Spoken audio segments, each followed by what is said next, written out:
একদিন মাকে জিজ্ঞাসা করেছিলাম, আচ্ছা মা, আমার স্বাধীনতা কোথায়? মা উত্তরে বললেন, এখন কিসের স্বাধীনতা?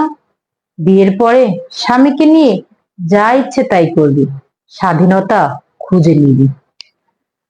তারপর বিয়ে হলো। বিয়ের পরে একদিন ভোরে স্বামীকে জিজ্ঞাসা করলাম, আচ্ছা, মেয়েদের কি স্বাধীনতা নেই, শখ আহ্লাদ নেই? স্বামীর উত্তর একটাই, বিয়ের আগে যা করেছো করেছো, এখন কিছু করা যাবে না, লোকে কি বলবে? ছেলে মেয়েদের মানুষের মতো মানুষ করো, তারপর যা ইচ্ছে তাই করতে পারবে। হ্যাঁ, আজকে আমার ছেলের বয়স 20-তে পা দিল। ছেলেকে জিজ্ঞাসা করলাম, আচ্ছা বাবা, মায়েদের স্বাধীনতা কোথায় বলতে পারিস?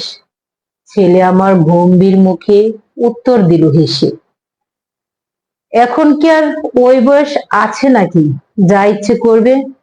অনেক কিছু করেছো জীবনে, এখন আমাদের মতো চলার চেষ্টা করো।